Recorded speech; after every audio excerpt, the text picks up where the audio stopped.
What's going on YouTube? I'm back with another video, and this particular one, I want to touch on the ongoing disagreement and beef between Charles Barkley and Kevin Durant. Recently, Charles Barkley made a statement like the only way Kevin Durant will get his full respect from the old heads and the old heads, who played the game in the past, is if he become a bus driver of his own team and win an NBA championship, right? You know, Kevin Durant, as you all know, responded back saying he's pocket watching, saying he's envious of the money they make and all that shit, right? And Charles responded back in kind, yeah, it's back and forth. It's back and forth and everything, and for me, it's Chuck has a point. Charles has a point to an extent. You know what I mean? Legacy talk and all this stuff. I wasn't a fan of the move by Kevin Durant, my particular self. You know what I mean? Because, I wasn't mad at all he left Oklahoma City. End of the day, who am I to say that? Who am I to criticize a career move to better his situation in life? End of the day, part of the NBA is a business, and it's like, for me, it's like, I can't criticize him for wanting better in his situation or getting his situation better, his chance at winning the championship. But it's who he went to that kind of was weak to me. And there's no if ands buts. There's no side thing about it. Went to the team that won the championship, not even a year removed.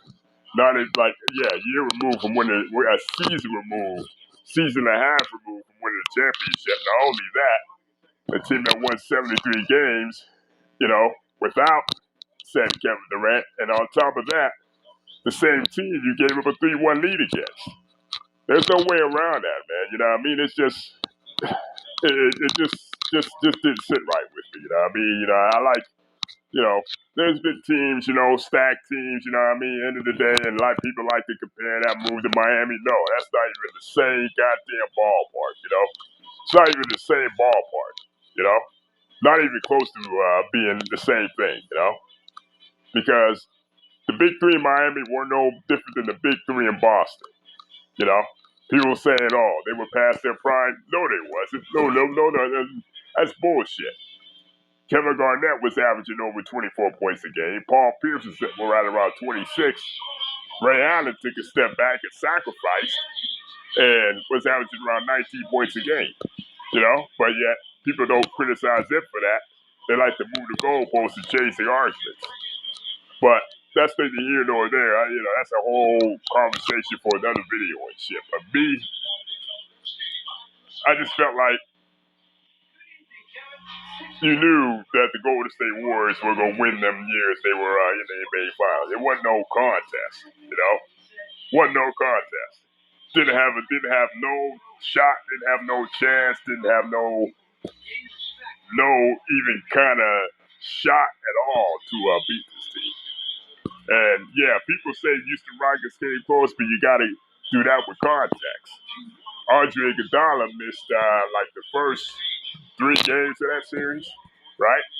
Andre Iguodala missed the first 3 games of that series, and basically took away what defensive strengths they had with the Golden State. You know what I mean? Because I feel like if Andre Iguodala was available the entirety of that series, I think Golden State wins that series going away in 5, maybe in 6 games tops, maybe even 5. Yeah, I know Chris Paul gave Houston Rockets a 3-2 lead, but end of the day, what does that even mean? So You can't tell me that a fully healthy Golden State Warriors team will be down 3-2 to the Houston Rockets. I don't see it happening. I don't see it happening. I don't see it happening at all. You know what I mean? But you know, Charles Barkley keeps reiterating this whole thing about he doesn't have the respect of his peers because of the weak move he did. You know, that might be true. That might be true, but I just find it kind of ironic that Charles Barkley is.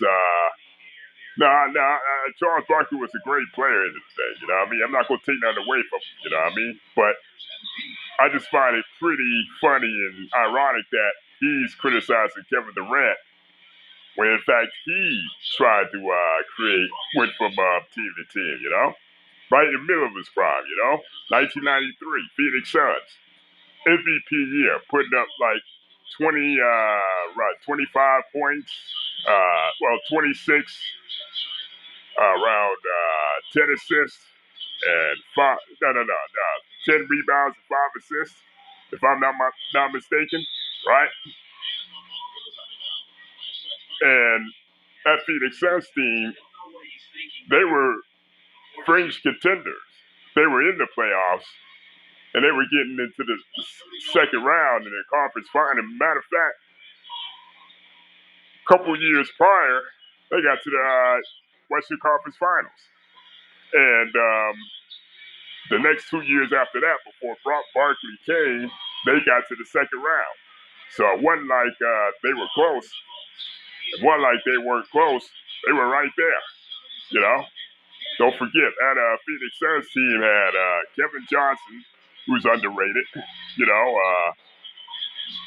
Dan Marley, Tom Chambers, Cedric Sabalas, a young up-and-coming Cedric Sabalas. They were a strong team, you know? They were a very strong team, you know? And they were on the fringe. They were on the cusp. When I say fringe, fringe and cusp is same thing, but Phoenix Suns were closer. Phoenix Suns were definitely closer, man. Phoenix Suns back in the early 90s were probably a top 3 team in the West. You know, and so, like, you can make the case that Charles Barkley, he did the same, you know, well, not on the same level, but he had a plethora of all-stars by his team, right? Charles Barkley. 4 years later, he asked us for a trade because he didn't want to be part of a rebuilding process. So, you know, he went to Houston Rockets, you know, with him, Hakeem Olajuwon, and Clyde Drexler. That 96-97 team, I tell you what, they could have easily been mistaken for a so-called super team in that era. Because you got to think, Drexler was the oldest out of all of them. That was probably the last time Hakeem Olajuwon was playing at a all-star, superstar type level, right? Yeah, they were in their 30s, but they were still putting up at least an easily 23, 24 points per game for Hakeem. Around, I'd say, 21, 22 for Barkley, around 9, 10 rebounds. And Clyde Drexler being the oldest out of all of them, yeah, he was kind of declining, but still he was productive. He was still productive and shit, you know? 18 points a game, around 5 assists, around 5 rebounds. And I'm starting to think, spent 4 years in Houston. 2 of them were Clyde Drexler, okay? Then when Clyde Drexler retired in 1998, they went out and got Scottie Pippen to form another big 3. You can make the case that they were one of the top contenders in 1999, despite the fact that Hakeem Olajuwon's old age, he started to decline a little bit. Barkley, of course. Scottie Pippen was the guy in his prime, but as we could see where that went, that really didn't work out.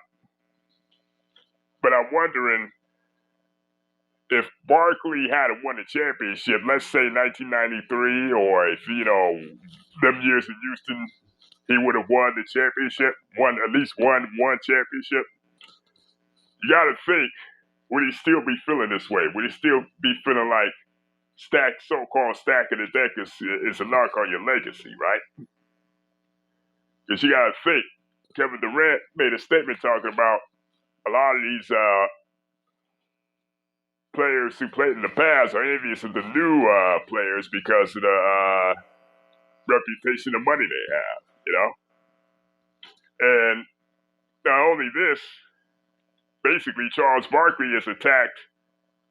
He's criticized not only Kevin Durant, but sometimes the Golden State Warriors, even before Kevin Durant, LeBron James. You got to think there's got to be some envy on Barkley's part. You know what I mean? Because they may feel that way. They may feel some of the players in the past might feel that way, that Kevin Durant made a weak move, but Charles Barkley put salt in the wound with some of them statements, man. But I don't know, man. It's like, I don't know. I mean, let me know what y'all think of. Is it sour grapes on Barkley's part? Or does he have a point in his point of view?